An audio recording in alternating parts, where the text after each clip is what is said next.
இந்த வீடியோல நம்ம 2 விதமான நியூஸ் பார்க்க போறோம். அதுல முதல் நியூஸ் ரொம்பவே சோகமான நியூஸ் அப்படின்னு தான் சொல்லணும். பிரபல நடிகையான துஷான் காரிகோன்கர் தற்கொலை பண்ணிக்கிட்டாரு அப்படிங்கிற செய்தி வெளியாகி எல்லோருக்குமே மிகப்பெரிய ஒரு ஷாக்கிங்கை ஏற்படுத்தியிருக்கு. மராட்டிய படங்களிலும் நாடகங்களிலும் நடிச்சு மக்கள் மத்தியில மிகப்பெரிய வரவேற்பு பெற்றிருந்தவர் தான் துஷார் அவர்கள். ஏகப்பட்ட ரியாலிட்டி ஷோஸ் வந்து அட்டெண்ட் பண்ணியிருக்காரு. அதன் மூலியமா ரசிகர்கள் மத்தியில பரிச்சயமாக இருந்தாரு. மேலும் லவாங்கி மிர்ச்சி, மான் கஸ்தூரி ரே போன்ற சூப்பர் ஹிட் நாடகங்கள்ல நடிச்சிருந்தாரு. அதை தொடர்ந்து பந்த் உஸ்து போன்ற படங்கள்லையும் நடிச்சிருந்தாரு. இந்த மாதிரி மராட்டிய சினிமாலையும் நாடகங்கள்லையும் தொடர்ந்து தன்னோட கலை பயணத்தை மேற்கொண்டுட்டு இருந்த துஷார் அவர்கள் சமீபத்தில் தற்கொலை பண்ணியிருக்காரு அப்படிங்கிற செய்தி வெளியாகி ரொம்பவே மிகப்பெரிய ஒரு அதிர்ச்சியை ரசிகர்களுக்கு ஏற்படுத்தியிருக்கு. மேலும் இது குறித்து விசாரிக்கும் போது என்ன தெரிய வந்திருக்கு அப்படின்னா, துஷார் அவர்களுக்கு கடந்த சில வருடங்களாகவே எந்த ஒரு ப்ராஜெக்ட்ஸும் அமையாமல் இருந்திருக்கு. இதனால வேலைக்கு போகாமல் அவர் வீட்டிலே இருந்திருக்காரு. அண்ட் இந்த ஒரு காரணத்தினால பார்த்தீங்கன்னா அவர் வந்து மிகப்பெரிய அளவிலான ஒரு மன அழுத்தத்தில் இருந்திருக்காரு. மேலும் வெளியவே எங்கேயும் போகாமல் வீட்டுக்குள்ளேயே அடைஞ்சிருந்திருக்காரு. இந்த மாதிரியான விஷயங்களால் அவர் மிகப்பெரிய அளவில் பாதிக்கப்பட்டிருந்தார். அண்ட் இந்த ஒரு நிலையில் ரொம்பவே விபரீதமான ஒரு முடிவை அவர் எடுத்திருக்காரு அப்படிங்கிறது தெரிய வந்திருக்கு. அண்ட் இந்த ஒரு செய்தி சமீபத்தில் வெளியாகி எல்லா ரசிகர்களுக்குமே மிகப்பெரிய ஒரு சோகத்தை ஏற்படுத்தியிருக்கு. ஏன்னா டிவி ரியாலிட்டி ஷோஸ்லையும் சரி, நாடகங்களையும் சரி, முழுக்க முழுக்க காமெடியான கேரக்டர்ஸ் மட்டுமே பண்ணி ரசிகர்களை சிரிக்க வச்சிருந்தவர்.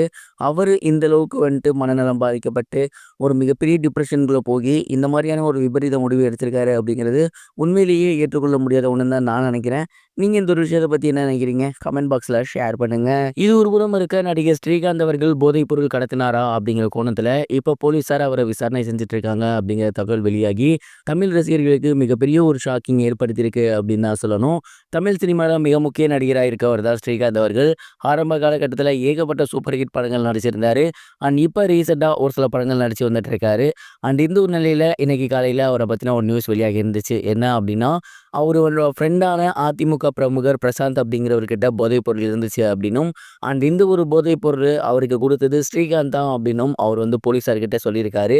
அண்ட் இதன் மூலியமாக போலீஸார் ஸ்ரீகாந்த் அவர்களை விசாரணைக்கு எடுத்திருக்காங்க. அண்ட் யாருக்கும் தெரியாமல் தற்காலிகமாக இப்போதைக்கு அவரை யாருக்கும் தெரியாத ஒரு இடத்துல வச்சு விசாரிச்சுட்டு இருக்காங்க அப்படின்னும், இந்த ஒரு போதைப் பொருள் அப்படிங்கிறது அவர்கிட்ட எப்படி வந்துச்சு, யார் கொடுத்தா, ஒருவேளை இவர் தான் சப்ளை பண்ணாரா, இல்லை இவருக்கு யாரும் கொடுத்தாங்களா அப்படிங்கிற கோணத்தில் வழக்கு போய்கிட்டு இருக்காமா. ஸ்ரீகாந்த் அவர்கள் கிட்ட தொடர்ந்து விசாரணை போய்கிட்டு இருக்கு அப்படின்னும், மேலும் அவரு போதைப் பொருள் எதுவும் பயன்படுத்துறாரா அப்படிங்கிறதுக்காக பிளட் டெஸ்ட் எடுத்திருக்காங்க. அண்ட் ஒரு சில நார்கோட்டிக் டெஸ்ட் வந்து போய்கிட்டு இருக்கு அப்படிங்கிறது தெரிய வந்திருக்கு.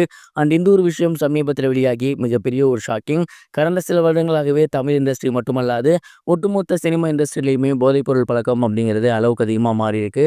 அண்ட் பல கோடிகள் மதிப்பிலான பொருட்கள் பிடிக்கப்பட்டிருக்கு அப்படிங்கிறதையும் நம்ம பார்த்து வந்துட்டு இருக்கோம்.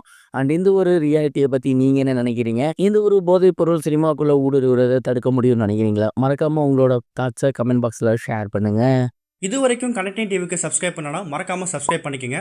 உடனடி அப்டேட்ஸ் பெறுவதற்கு நோட்டிஃபிகேஷன் பெல்லையும் கிளிக் பண்ணிக்கங்க.